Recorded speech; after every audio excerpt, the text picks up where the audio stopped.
welcome to the 69th session of the Porous Media Titan Talks. We are part of the Interpol Young Academy, and we aim to bring early career researcher, PhDs and postdocs the opportunity to present their research to the worldwide Porous Media community. I'm Sarah. I'm a postdoc at Evaporation University in Edinburgh, and I'm joined in the studio today by Madi Mansouri from the CNRS in France. And today for this session, we have the pleasure to host Rosalie Krasnoff from the University of Columbia and David Rieder from Eindhoven University of Technology. So please join us in welcoming them. Feel free to engage anytime in the discussion by writing your question in the YouTube chat. And I want to remind everyone, if you're not familiar with YouTube, that you may need to log in with a Google account, to leave comments. So please check if you can already welcome our speakers, and we will have Q&A at the end of each talk. So without further ado, I will introduce our first speaker today, Rosalie Krasnoff. She did her undergraduate studies in environmental engineering at Cornell University, graduating in 2020.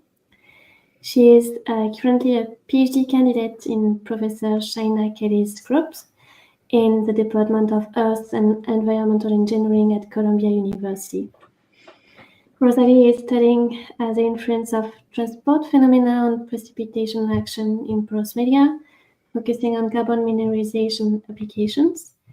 She also explores how the modifications of the microstructure of cement can increase the formation of strengthening carbonate minerals during CO2 clearing.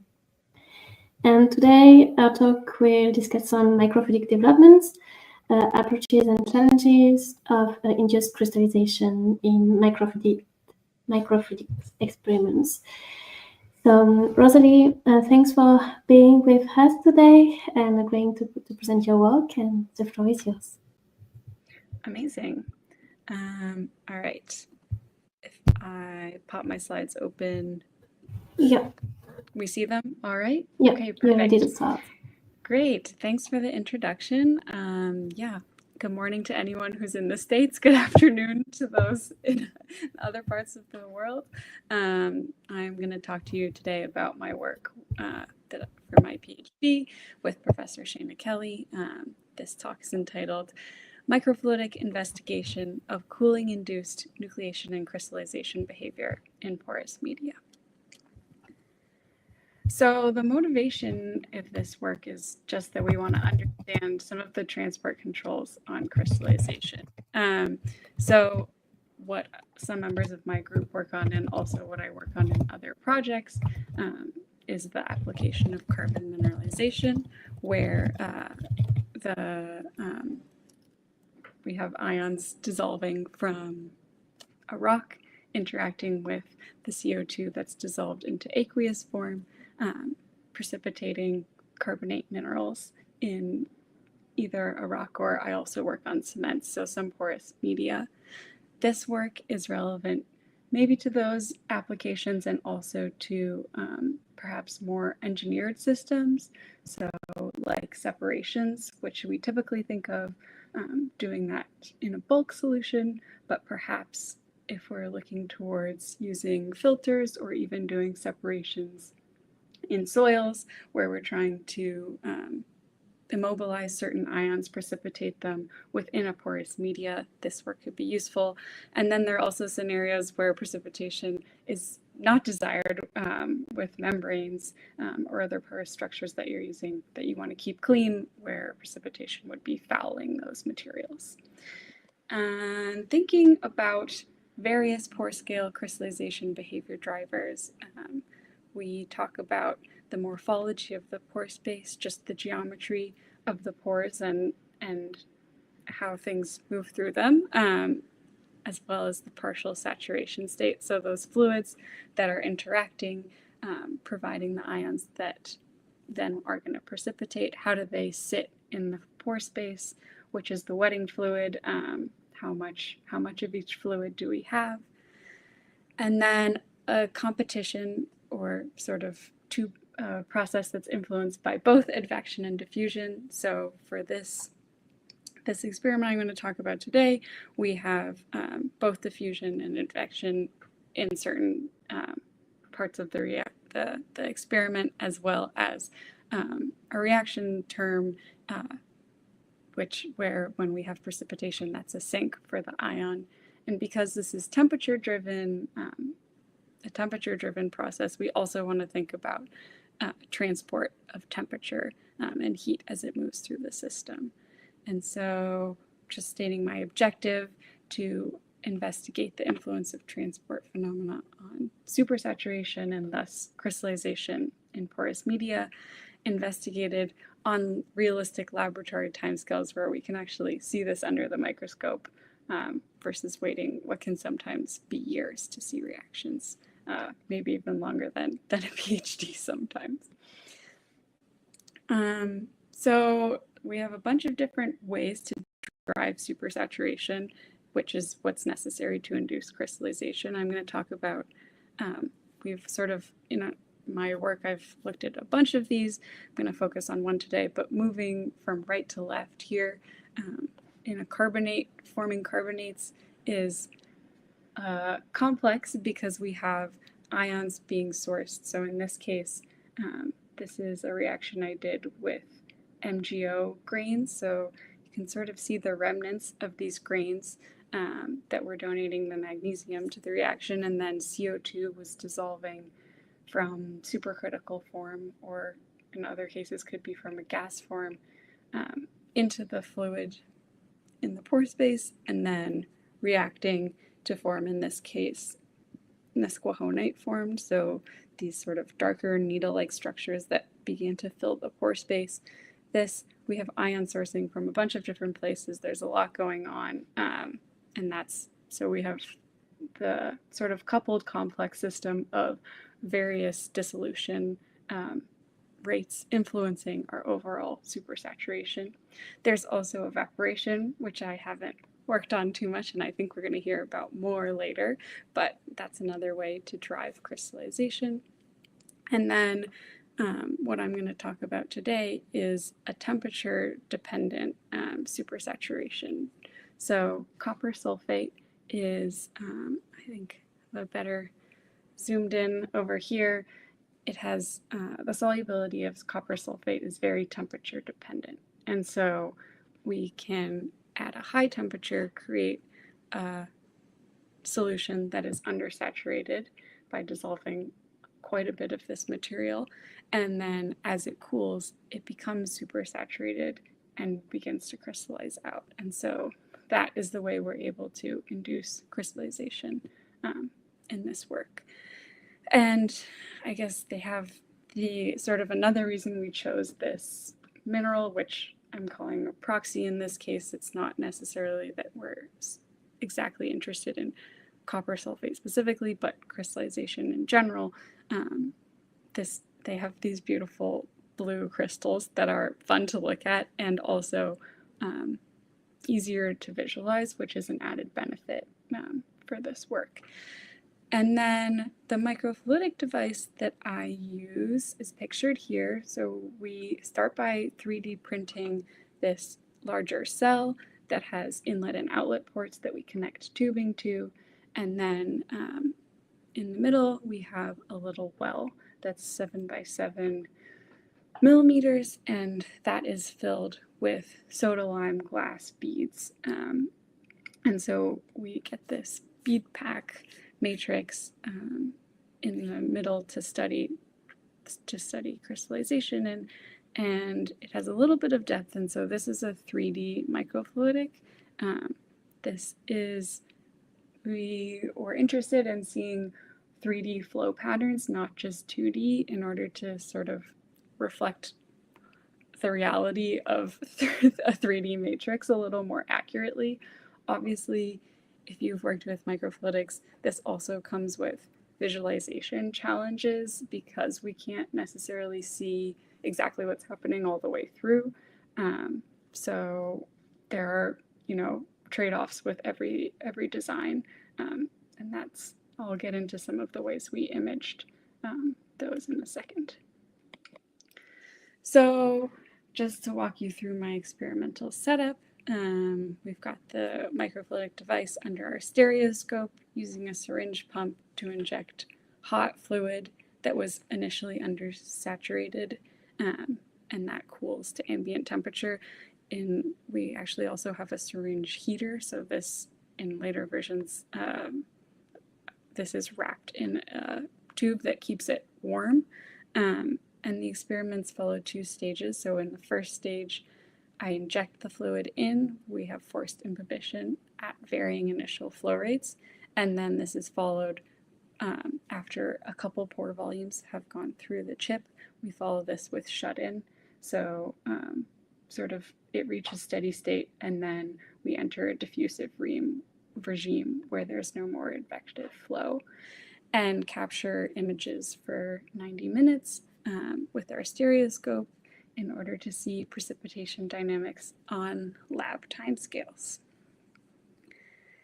And the data that we collect looks something like this. So this is 30 minutes of an experiment I did where you can see these crystals starting to grow, just sort of darker, more dense regions, and they come through slowly, but you can usually see interfaces, the very edges of the crystals, and then we image the end state with micro CT and are able to look at those beautiful bright crystals in 3-dimensional space with our micro CT. And then I extract those crystal surfaces and look at where they sit in the pore space. So this is sort of isosurfaces extracted into a little 3D image. And one way I look at them a bunch that I'll show throughout the presentation is just a 2D top-down view. So we're looking at them sort of a sum over the z direction, and the more yellow or green colors represent more pixels in the z dimension being crystal, but this allows us to see the distribution of the crystals over that sort of 2D top-down view. All right, now getting into actually what's going on here. So we know that thermodynamically larger crystals with a lower surface area to volume are generally favored. And kind of another way to say that, or what that means, is that precipitation is preferred on existing secondary crystal surfaces versus creating an entirely new crystal. So this data is from an experiment that's actually not done under the stereoscope, but instead entirely done in the medical CT, our micro CT scanner. And so we see change about every 3 minutes. I took a scan and we can see the change in crystals over time. So in blue, that's the number of discrete crystals. So that increases very rapidly over this initial period, and then pretty quickly, around 20 minutes in, levels off, and it looks like it actually decreases. That's because some of the crystals grow into each other and begin to count as one, but it's not actual dissolution, and we can see that in orange with the total volume of precipitated copper sulfate. That's increasing steadily over this period. So although there's still more crystal to precipitate, and it's continuing to precipitate in this second regime, we know that the number of objects is actually not increasing. And so just a visualization of this graph on the right, we can see a comparison of the isosurfaces of the crystals at 2 different times, 16 minutes and then about 20-something minutes later, and just flipping back and forth. For the most part, you can see existing crystals are growing larger. A few places a new one is popping up, but for the most part, it's those crystals that nucleated at early times that are just continuing to grow. And so that really begs the question of what determines this initial behavior during this initial period, because that's going to have the biggest influence on the end state. If it's just those existing crystals that already nucleated, they're going to continue to grow. And so in this, I'm going to try to walk you through what I think the answer to that is.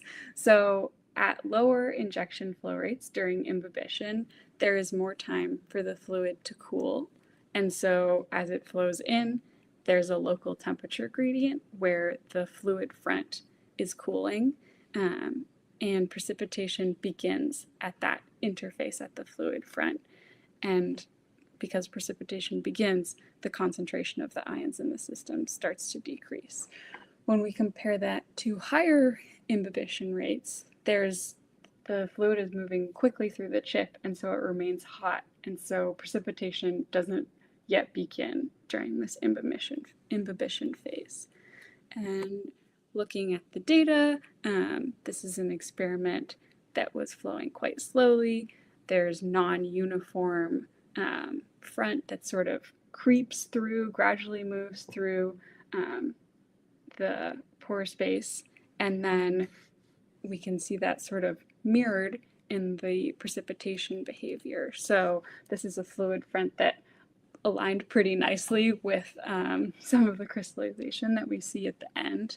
So just an alignment between sort of the injection scheme and the end state suggests that precipitation has already begun, and that is very crucial to determining the crystallization behavior. Compared to a higher flow rate, the imbibition front moves quickly through the system, sort of spherical flow, just not that sort of wandering path, but more uniform, and it has less influence on the end state behavior, which you see on the right, because cooling during this period is limited, and so crystallization has not begun and doesn't influence the crystallization as much. So in this faster flow rate, what really matters is what comes after imbibition, which is shut-in. So going back to our lower flow rate experiments, in this scenario, they've already cooled a little bit, and they already have precipitated some. And so when we're thinking about driving supersaturation, it's increasing still over this shut-in period. We're still forming more crystals, but the supersaturation is increasing relatively slowly, and so ion diffusion is able to outpace crystal growth, or that reaction rate, which corresponds to a lower Damkohler number.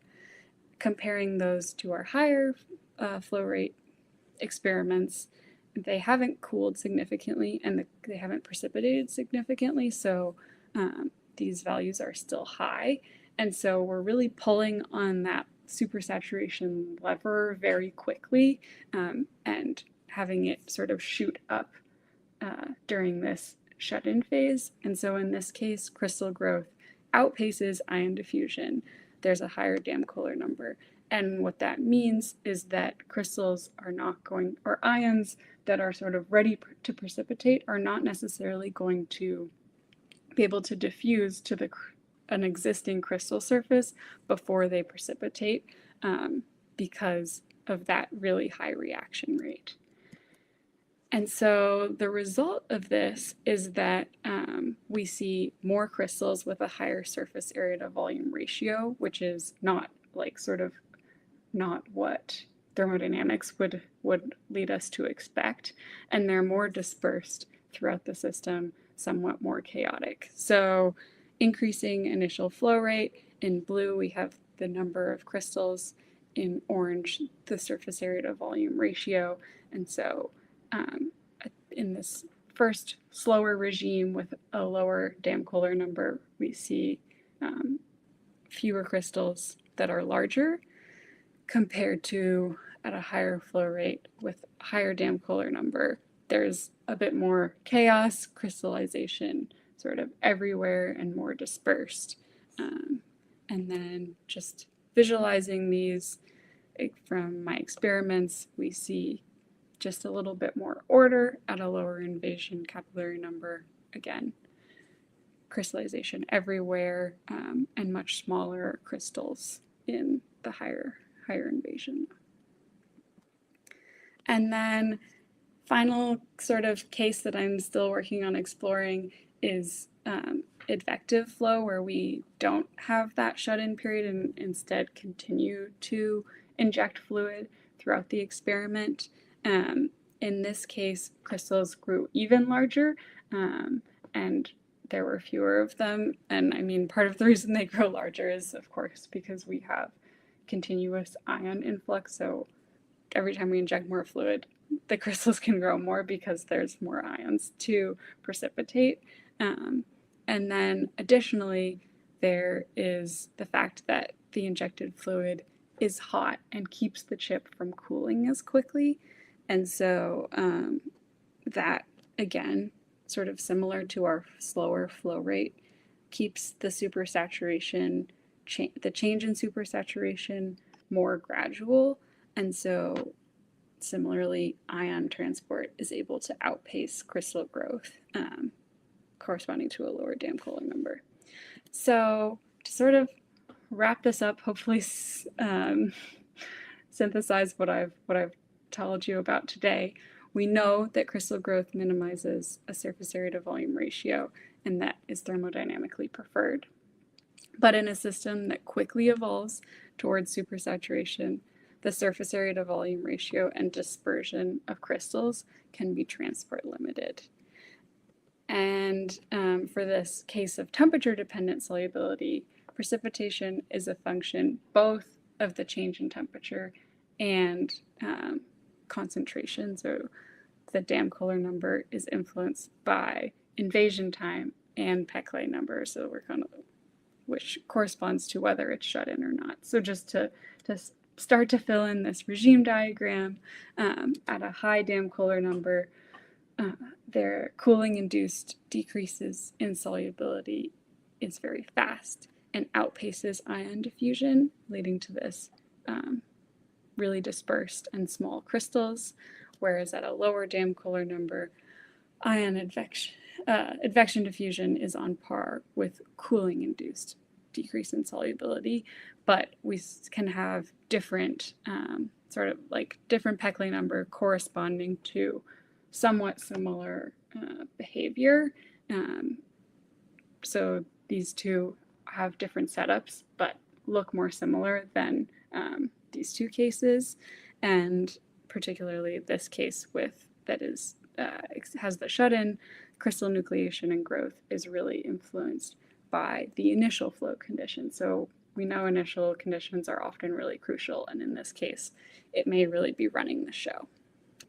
So with that, just returning to kind of the implications, we could think about the separations process perhaps having an engineered injection scheme in order to prioritize certain kinds of precipitation behaviors in order to have the whatever ideal end state that you're looking for.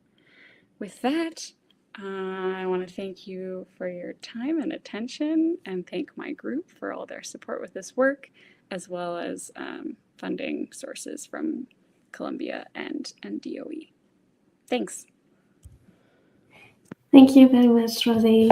Very engaging, clear, and insightful presentation, so thank you for that.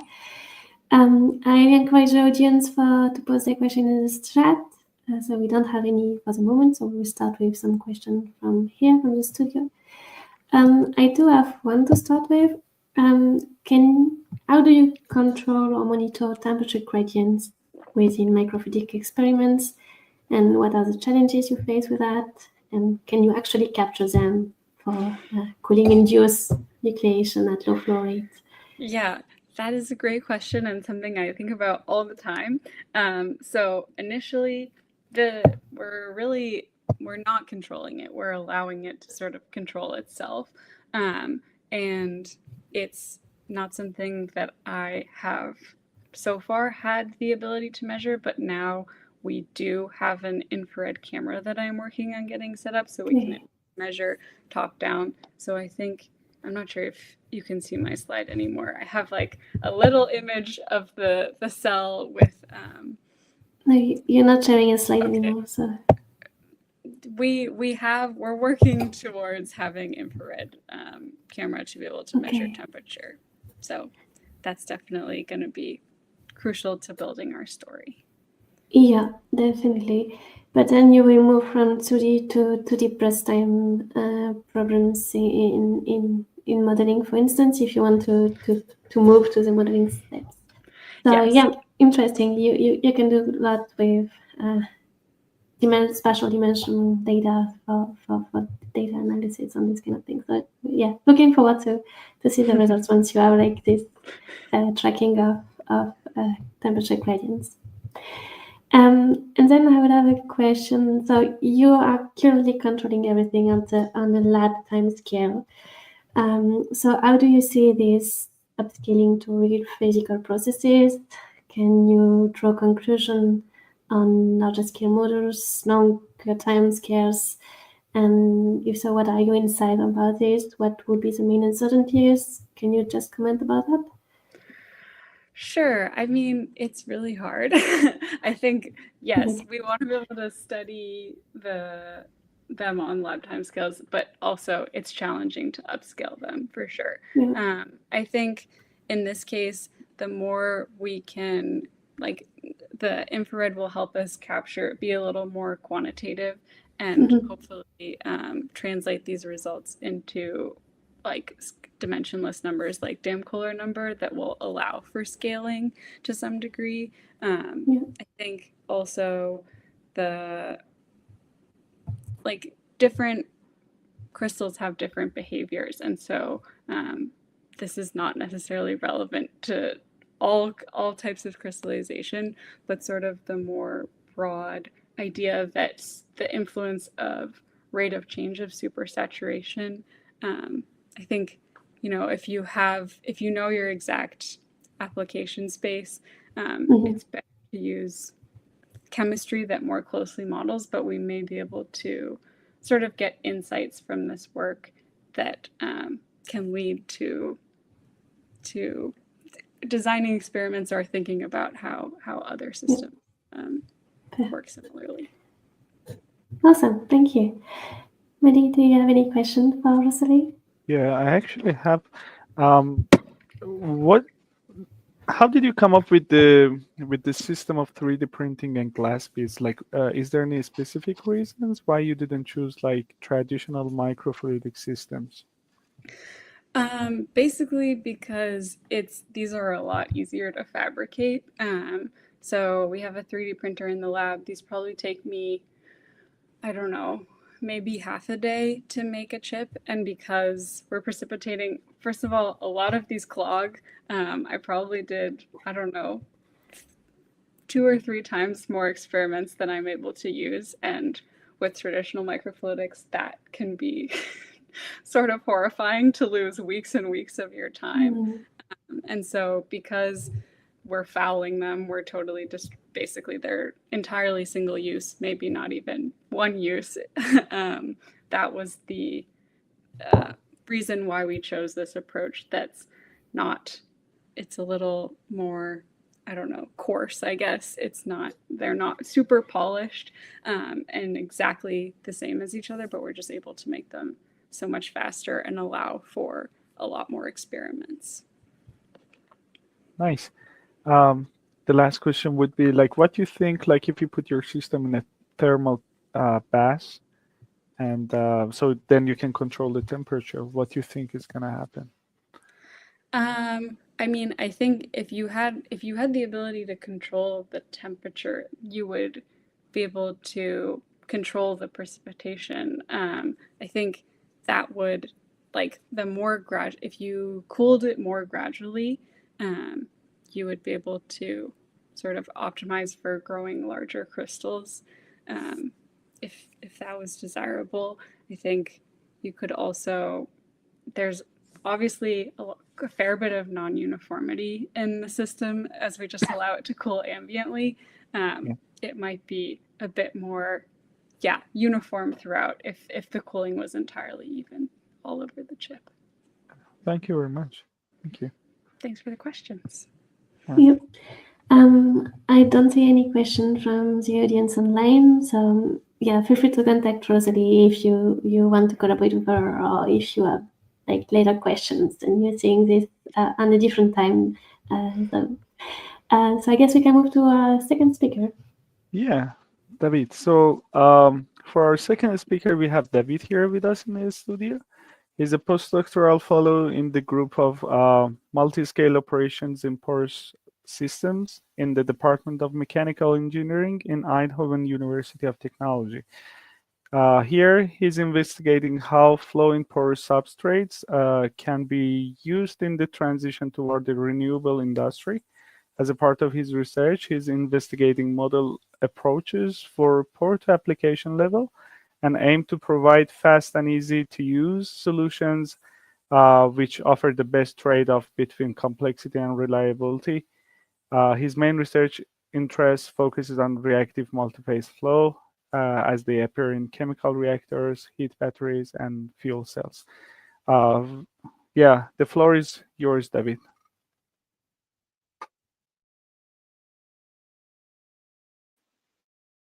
Well, now my mic is there. Super nice. Thank you very much for the introduction.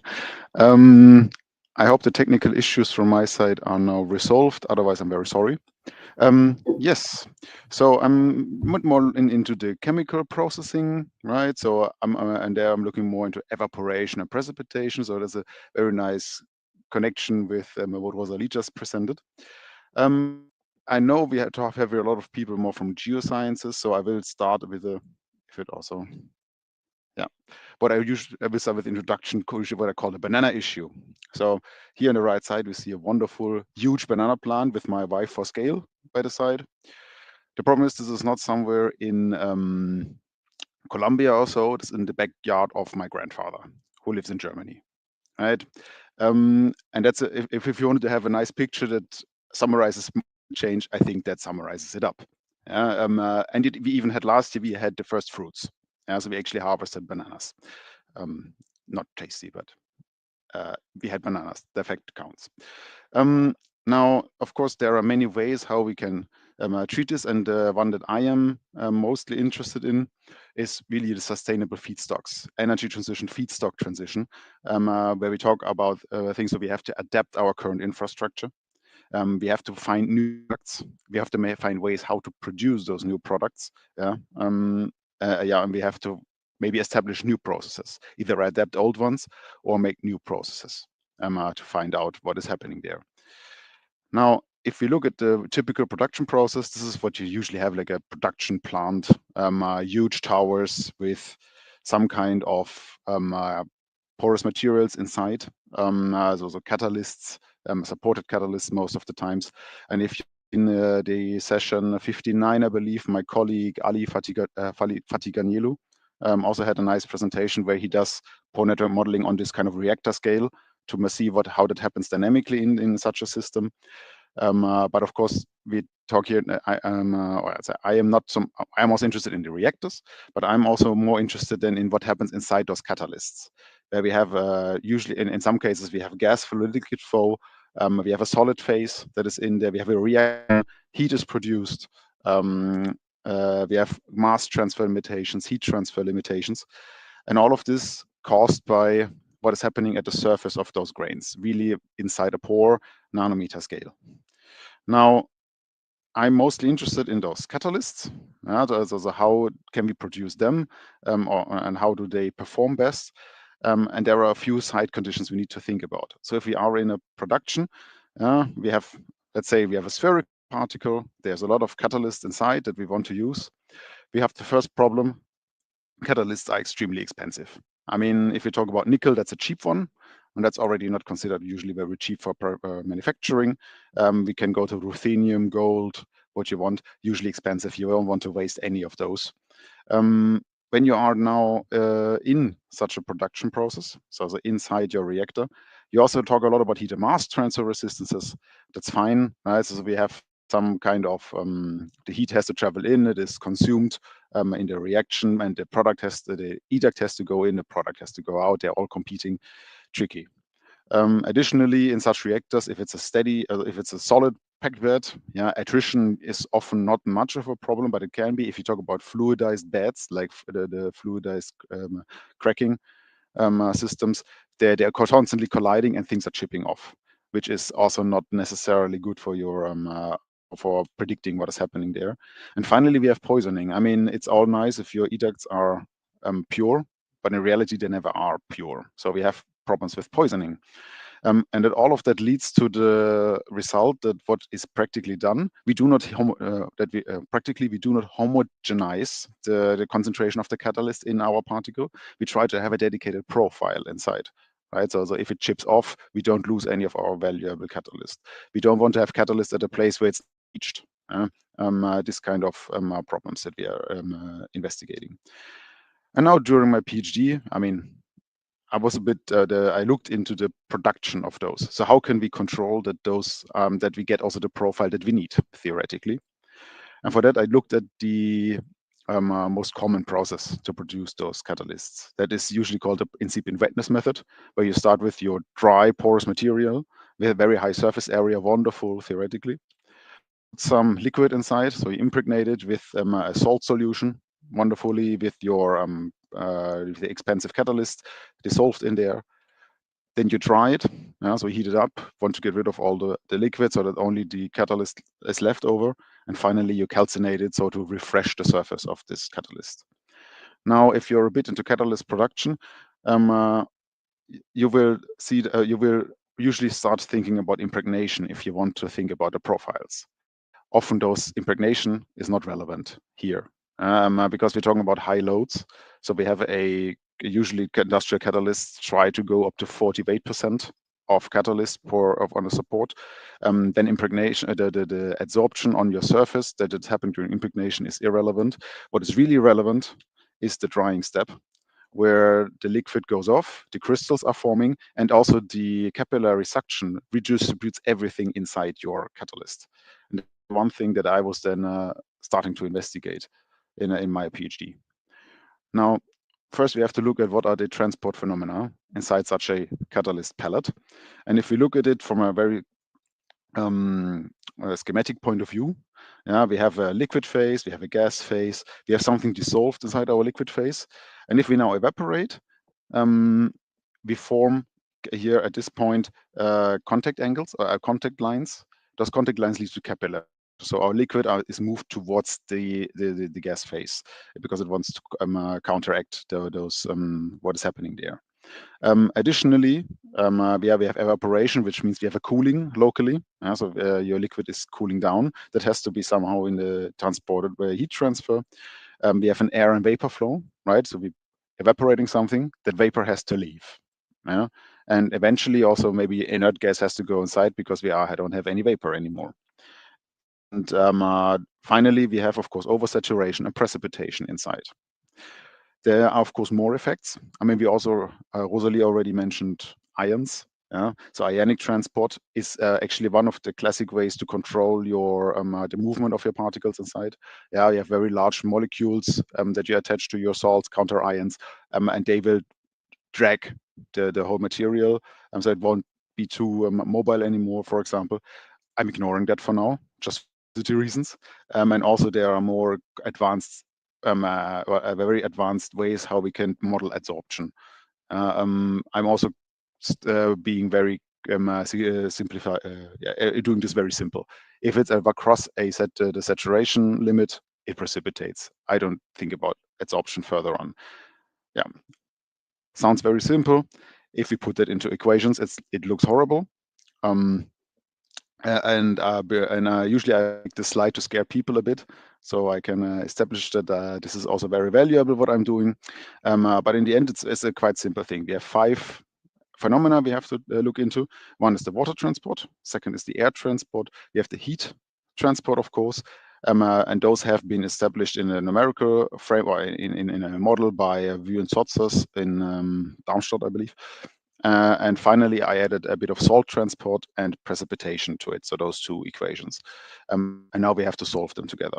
The most important part here, so before you completely shut off because there's so many equations, the only thing I really want to highlight here, this is a phenomenological model, which means we have a Darcy type of flow, So we have a very phenomenological approach, very effective coefficients, but you also see here with an effective diffusion coefficient, effective heat transfer coefficient, and in the end, does these also an effective velocity. I do not read the pore space at all. This is all inside our effective parameters. And with that, I hope most of the scary equations are gone. So now, before we can look into the results, we first need to understand a bit how does drying of such a porous material actually look like usually.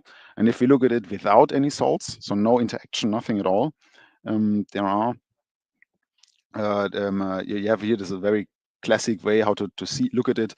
We have the moisture content over a drying rate. And we see we have for a long time at high moisture contents, we have a constant drying rate period. And at one point, this constant drying rate period stops, and we have a falling drying rate period inside our system.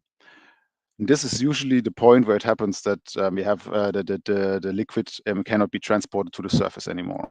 This one here, the constant drying rate period, is supported by capillary suction towards the surface.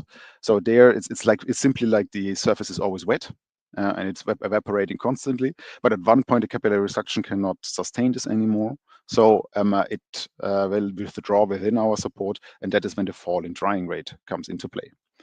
And to make sure that this model that I implemented also works, we have here some validation data to show you a bit the whole process from the fully saturated, where we go then the long constant drying rate period and go to the falling drying rate period.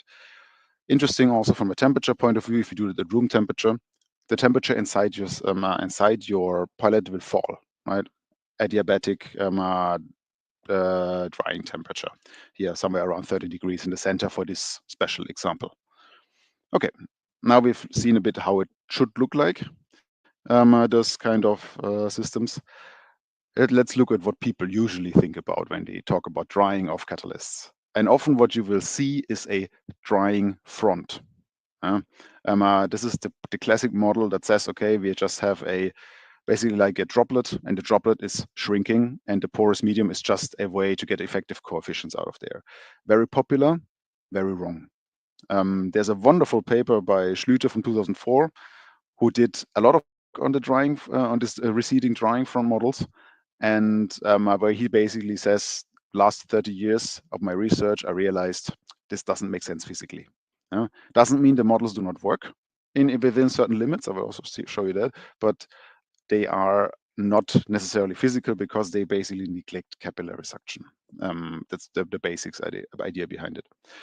Now, if we do a full this simulation that I showed you with the capillary suction, and we do that with different viscosities, we have here the radius of our spherical particle, let's say it's 4 millimeters in diameter, and we have the saturation levels, and we start at 0.001 Pascal seconds. So this is basically water.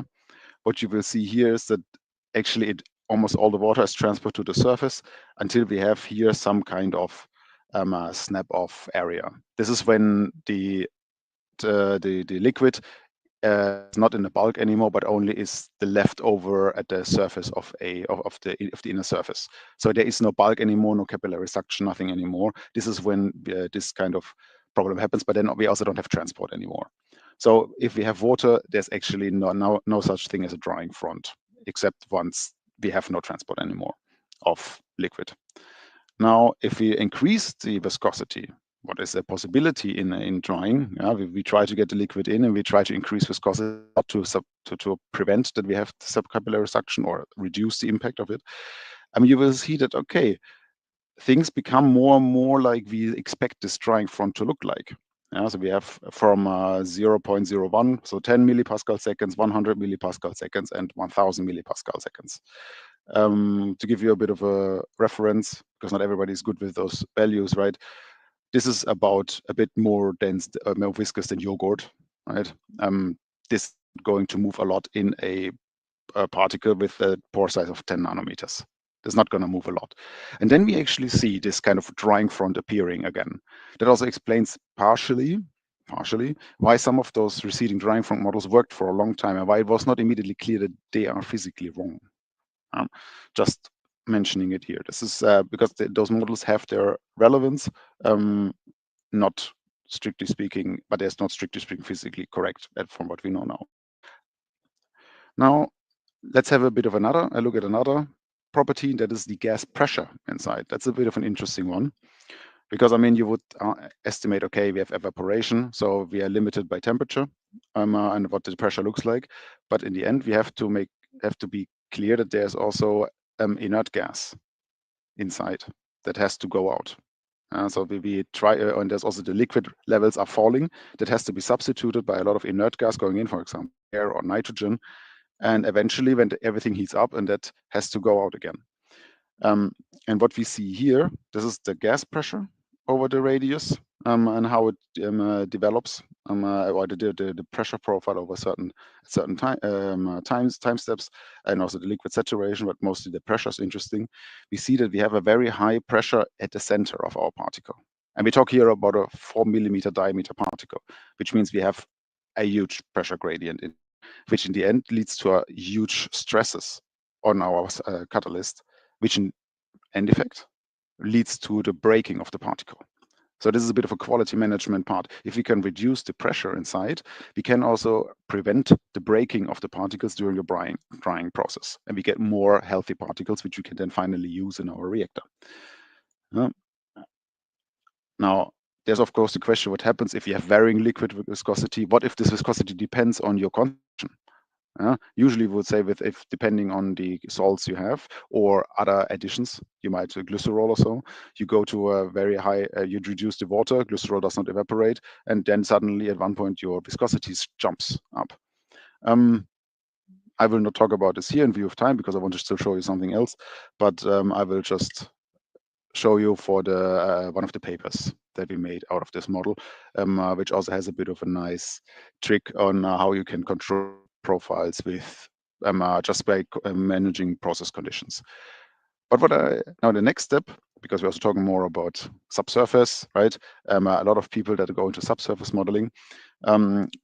There's something else I was interested in. That's the morphology of the pore space. So how does our pore space have an impact on the redistribution in our particles and in our process on the evaporation and precipitation? And I mean, there are a lot of parameters we can have a look into. That is, of course, you have porosity, we have a specific area, we have a pore size distribution, all of those wonderful properties we can think about. And how somehow we have to get out of those ideas about our permeabilities, right? We talk about the sea flow, we need a permeability. We need to have an idea about how our diffusion looks like, how does our conduction look like. And finally, what most people probably are familiar with is the saturation capillary pressure curve. And there are many different ways how you can describe such saturation capillary pressure curves, right? But I wanted to know what happens if I change my pore space. So which means I need to have some kind of description that allows me to take for example, a pore size distribution and get a saturation capillary pressure curve out of there. Yeah, it's really like a parametric investigation. That's why in the end, what I chose was a bundle of capillary system. Not very realistic. Okay.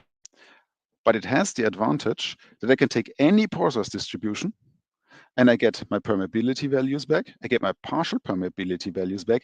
And even most important, I get my capillary pressure saturation curve back out of this adaptation. And then I can do a very nice parametric investigation. For example, by saying, okay, I change the volumes between my different modes in the pore size distribution. Now, to give you a bit of an example, I looked in catalysts. So we talk about usually 10 nanometer size pores. Yeah, it can even be smaller. And I now more or less arbitrarily I said I have a 1 micrometer pore somewhere, a peak around there, right? There can be fractures that can be designed in there. And just saw I looked what happens if you have to your permeability and to your the filling radius. It's usually and with permeability, what you might expect, of course, if you have like let's say you have 50% of your volume is in the large pores, yeah, we can get actually quite large liquid permeabilities or gas permeabilities in our system, right? If we have large pores, we have lower resistance, and we get a lot of flow that can go through there. And if we reduce the amounts, we go 40, 30, 20, and we go further down in those pores, of course, the permeability decreases. And we see more and more of the permeability actually going towards the lower levels, where we in this graph actually cannot see it anymore, to the point where if we have 0 large pores and everything is 10 nanometer pores, we don't even see it in this graph anymore. So there's a bit of a, I hope I give you a bit of an idea what's happening there. But let's have a look at the final results, what it looks like. Now, I'm looking into 2 things. I already mentioned the pressure. That's a bit of a tricky part to look into and to estimate. But what we now basically see here, this is the pressure at the center of our particle over time. And we see at 0% of large pores, so there's only small pores. In this system, we get a very high pressure drop. We talk about 5 bar over 2 millimeters. It's a bit excessive, right? It's a bit of the, because I use the high viscosity, the effect a bit more in clear, but it's there in every for every viscosity.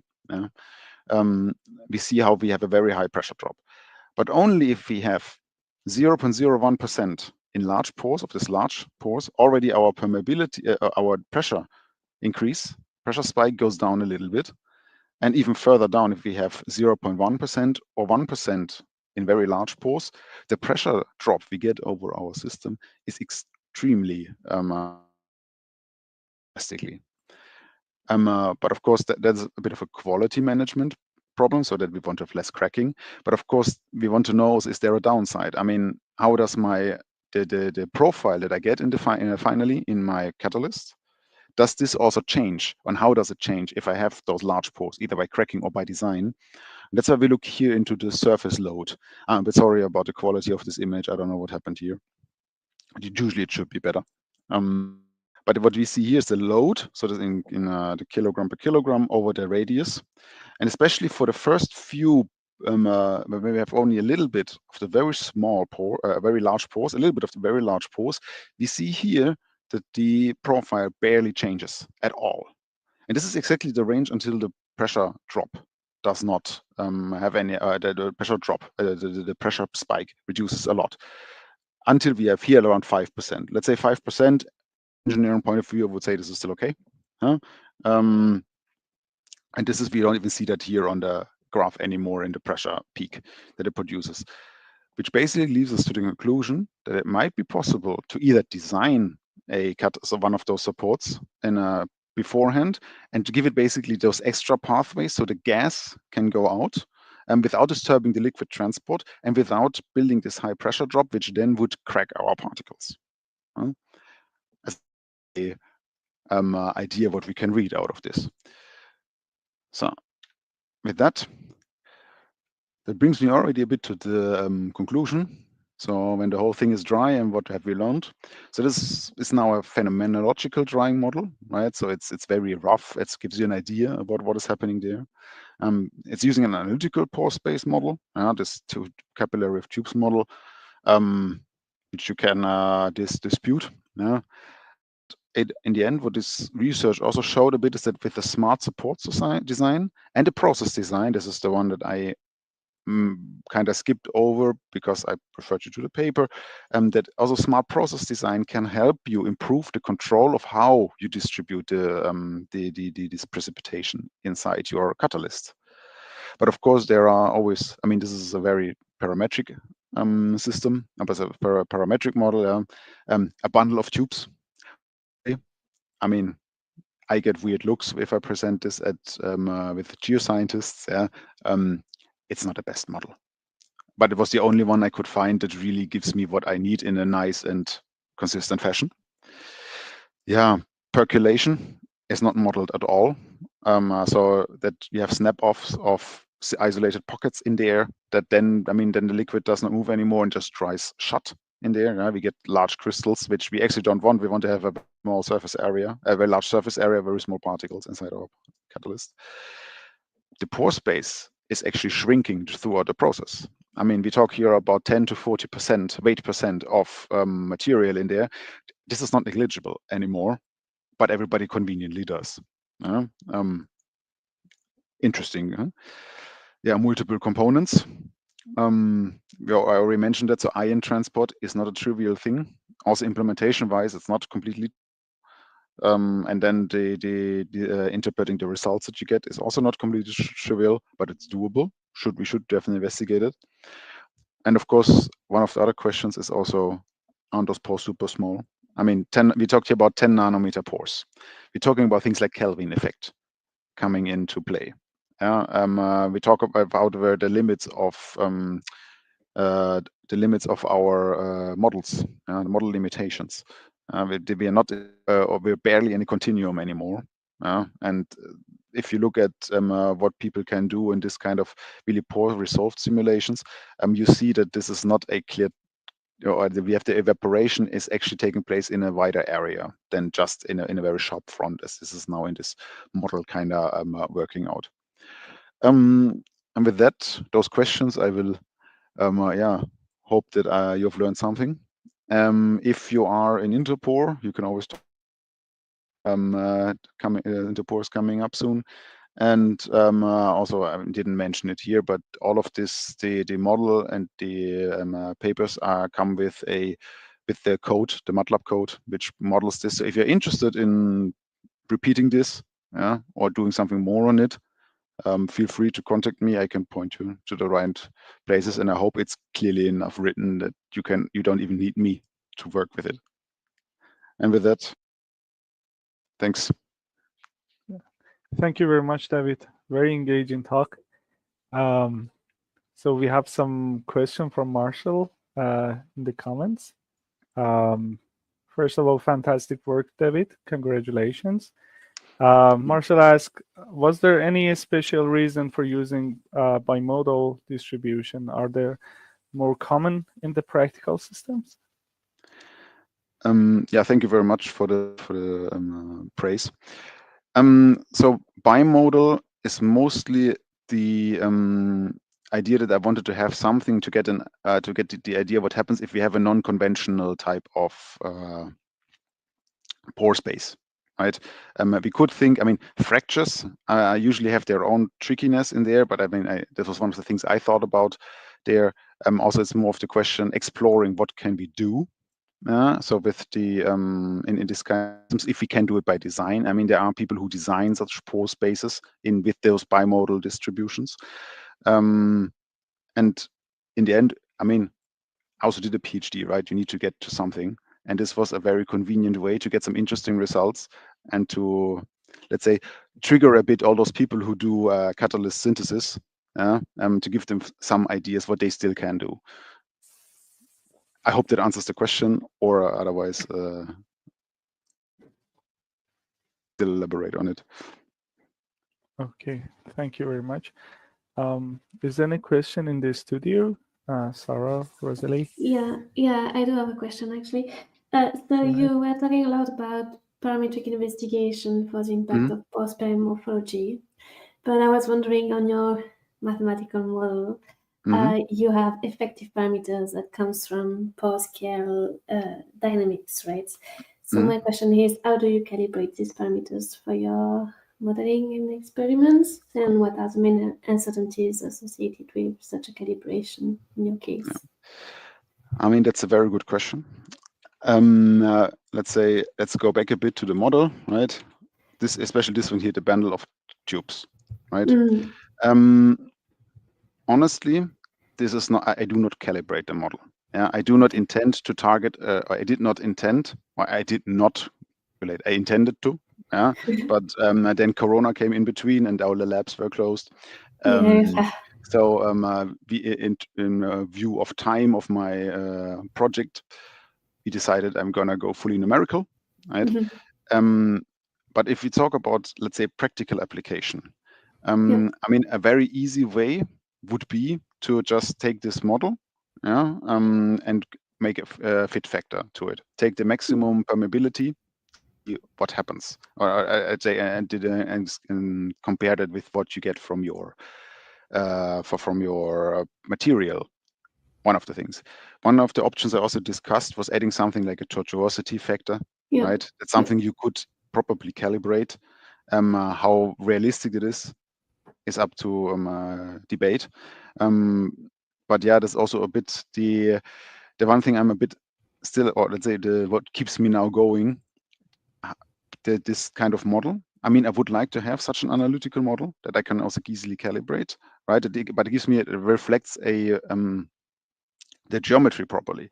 But most of the models are actually, almost all models of those capillary saturation, capillary pressure curves, they are more defined for a certain system, or they have a this fractional factor or so in there. I don't find this very satisfying, because it usually refers to a single type of pore space, or to a to some kind of fit factor that I cannot really make my mind up what it's supposed to be. Yeah? And that's a bit where I am now going also with my new group, and also further research is in how can we make this more reliable, right? And how can we reflect pore spaces? What are the factors that we need? What are the actual influencing factors that we need for calibrating such a model? Yeah, and this is where uncertainty also can come and play a great role here in such calibration, right? If you want to enhance reliability, then you move towards quantifying how reliable you are. I mean, I also have to say that this catalyst community, that, or at least those who produce catalysts, are extremely close-knitted, because this is a bit like black magic, right? So they're not going to share their recipes with you, because this is what the companies make money. So they're not going to just let you have any recipe to play around with. So for them, it's a lot more valuable if you give them like some indicators, which knobs they have to turn to get a better result. Nice. And they don't have to share anything with you. Yeah. All right. Okay. Yeah, I think Marcel has another comment.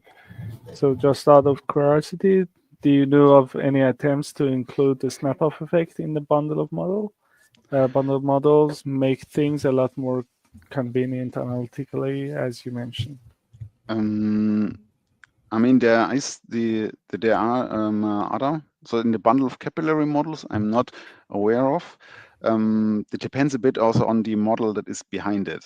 I mean, because for example, this model by Vue and Sotzas that I used already has this snap-off part, right, where we say, okay, everything is adsorbed to the surface, and then it's drying there without moving. Yeah, and that interferes a bit with the snap-off part. There have been other approaches. There's especially the group of Benjamin Glasser, so in Rutgers University, has worked also in the 2000s and 2010, early 2010s, on catalyst preparation models, and they have included percolation. And I have also, just out of curiosity, just added some kind of simple percolation factor in this model. I did not see too much difference, because everything in this model that I use now basically has to do with this adsorption to the surface. I did not see too much. But of course, it would be super interesting to get something like this going, although this maybe with another type of model, because this bundle of capillary model is it's super simple to start with, but it also runs very early into limitations, because we talk about a very sharp drying interface. So this very one radius that we are talking about, and if that rate, and otherwise you have to spread maybe this radius to get a sphere of influence or so. Yeah, or we start completely directly with how's it called, population balances for the pore size distribution, which I started kinda, but it was also in the 4th year of PhD, and due to time issues, I stopped again. Okay, thank you very much. Sarah and I, on behalf of the Porous Media Tea Time Talk, appreciate your talk, sharing your presentation with us, and also appreciate people who joined us for these presentations.